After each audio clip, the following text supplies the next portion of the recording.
I tell you this, I can assure you right now, the majority of young men will never agree to fight in a nation where women do not have to, but are granted equal say in government, politics, and favored in courts.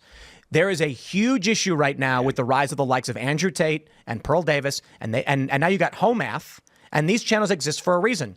Young men are not happy with the disproportionate, the second-class citizen system that, as related to things like selective service. You go to an 18-year-old guy and say, you will be forced to fight and die for a country because a female politician who does not have to do it mandated you do so. Now, you go back in time and a guy says, I am going to go fight and die, and you're expected to do the same. And a lot of guys were like, it's our duty. We all do it.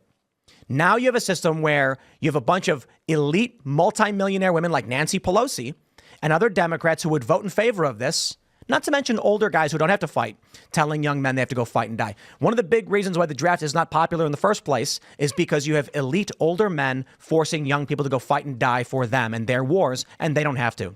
I say we take it all the way back to the 1900s when they tried passing this bill. I think it was an amendment that said if you vote in favor of war, you have to go fight for it. They said, we'll put an amendment saying we vote on whether to declare war directly. And then if you vote yes, you're conscripted on the spot. It's going to be interesting to see what happens right now with the current state of, how young men are viewing the world and the rise of these angry young men who are pissed off about this system. Are politicians exempt from drafts? Well, no, it's an age thing. There's right, but if you're younger, you're not going to be in Congress if you're under 25. Right. So they're drafting only young guys, and typically people who can't afford to pay someone to go in their stead. That's what they used to do back in the day. If you were rich, you could pay someone to go to the draft for you. So if you got called in, they'd be like, "Okay, here's money. He'll do it." Yep. But I don't know if it's actually going to take off or if it's going to happen. But I do think it's interesting that they're actively trying to do it right now of all times. Yeah. Right. I do think it's fair for men to question why the standard, if feminism's so great and we all want equality, why they are still expected to be in the selective service. I wouldn't want women to be drafted. I also think men and women are not the same when in combat.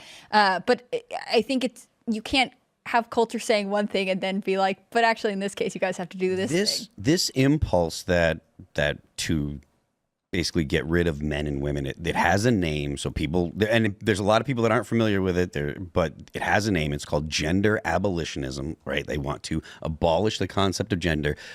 We laugh Not all about the time, apparently. Just sometimes we chuckle about it and stuff, but I tell you what, I was telling the guys in the band that in 2015, I was like, trans people are going to be a big deal. Like, it's going to be a national conversation, and watch you see it. And they're like, you're crazy, Phil. So I'm telling you right now, if you don't believe me, Google it. Gender abolitionism. They want to get rid of the concept of gender between men and women.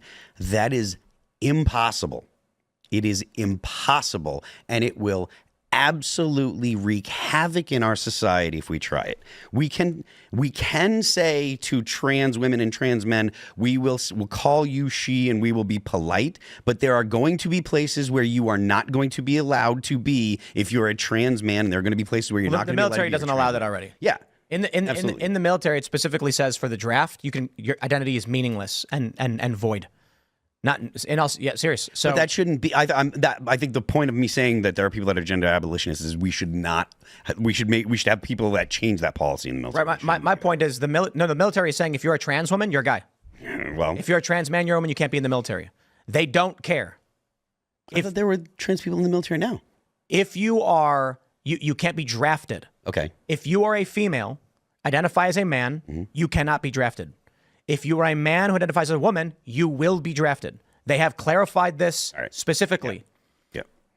Males who identify as female are males as far as the draft is concerned. They don't care.